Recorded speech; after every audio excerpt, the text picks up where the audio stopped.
Many of you will know that Alan has been on the move over the last week or so, and indeed, many of you will know that he got entirely the wrong idea when I suggested he go out and make some new friends. I'm conscious that I promised you some of the final modification works I completed back in Alan's winter resting phase ashore. If I don't post these soon, they will end up being very old news. I hope that explains for those who joined the channel over the last month or so with Alan afloat, why he's here ashore on blocks on the Scottish Lothian coastline. Here I'm just getting all those bracing blocks of cheap wood off from the side of Alan. They were temporarily bonded there so I could screw down some braces and really force the steel plates from Rapid Metals onto the surface as the epoxy paste cured. The two fiberglass shells aren't necessarily running at the same angle when it comes to their flat faces, and so a quick check is in order to see what's what. Luckily, both are within a degree or so of each other, so I've declined the kind offer to spend hours correcting that.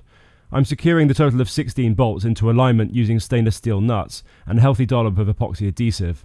These need to be permanent installs, and once mixed and positioned, I can use the template drilled previously to maintain a uniform pattern and distance for the 4 rows of 4 bolts. More nuts can go on to secure the first of the templates, and then a second identical one can slot on and make sure that a few inches protruding from the side, the distances are still consistent. I repeated the whole process on the other side, and also used a full-size template to make sure they all tallied up. But sadly, this was just the first of many stages. I now have to do some more glass fibre and epoxy work. These are some small gaps around the edges of the steel plates, and I need to fillet these before I can glass over the top. This is a slow and messy process of making small strips, wetting them with resin, and stuffing them into those edge gaps. Something known as bridging is a composites artiste's worst nightmare. That means, by the way, your eventual layers of whatever fabric you're using being laid up over a gap or a void. It can then flex and even fracture, perhaps ruining the structural properties of something you've worked hard to make, so this stage is needed. I then use the combination of mini grinder first, to get rid of excess sticking out cured glass fibre, and then a sander to create a smooth gradual step from plate to hull, and of course a wipe down of the ensuing mess. We can now turn our attention to the fabric ready and waiting to go over the top. We are choosing multiple layers of quality woven fiberglass, so this is much more than cosmetic skinning. I've worked on the basis that the large surface area of epoxy bonded steel is already sufficient, and that this is simply going to add yet more limpet-like hold onto Alan's side.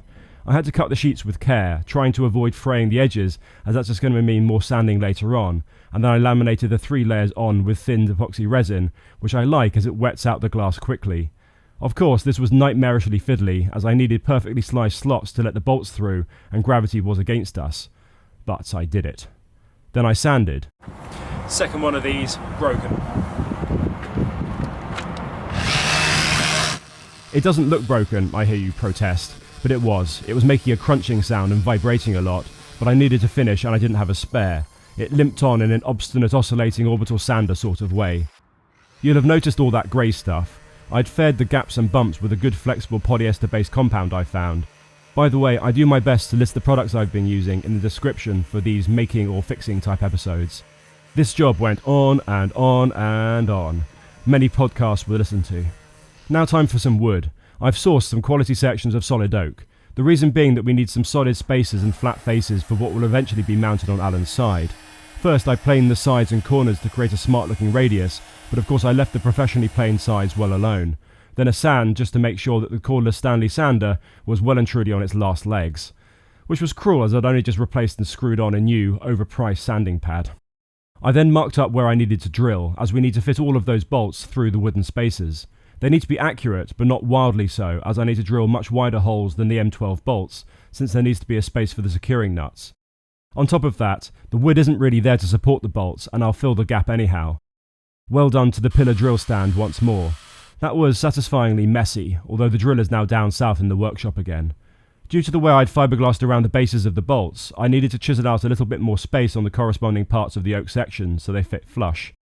I did a final clean down of the glass surface to get rid of contamination, and off camera thickly coated and protected the oak with some epoxy primer paint and top coat, which I hope will preserve it from eventual rot.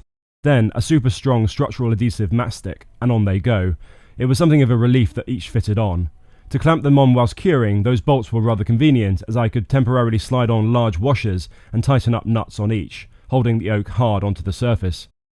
I mentioned there were gaps around the bolts, and so masking tape was used around the screw thread that I wanted to protect from getting mucked up by adhesive filler, and then got to work with the squirty stuff.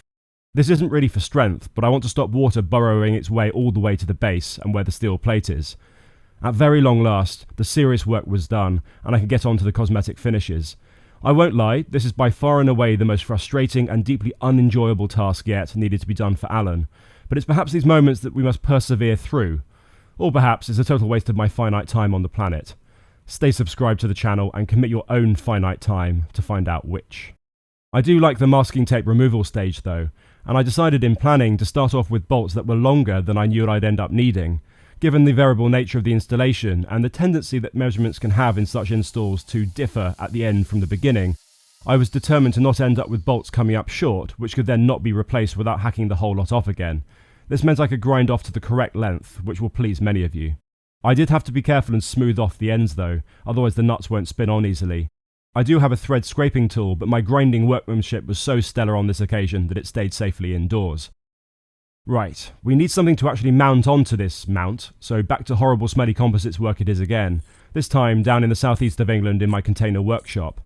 I prepared and cut lots of glass fibre fabric, but the bulk of the large sheets I'm making here to act as passive anti-roll stabiliser boards for Allen and Choppy C's are discount unidirectional glass, and also a load of 800 GSM woven carbon fibre that I had in stock, but with no other obvious purpose in life. These are prototypes, and I don't expect them to be the final product. For this reason, I'm using cheaper polyester and not higher performance epoxy resin. I built up the layers with resin measured, poured and spread between every 2 or 3 to a full thickness of a little over a centimetre, and added peel ply, which is always satisfying to rip off after the 48-hour cure. Of course, there's scrap, semi-dry laminate all the way around the edge, and so I needed to jigsaw the rectangular boards out. A table saw would have been nice for straight lines, but I don't have one. And on that disappointment for this quick, cheap and cheerful episode, bye.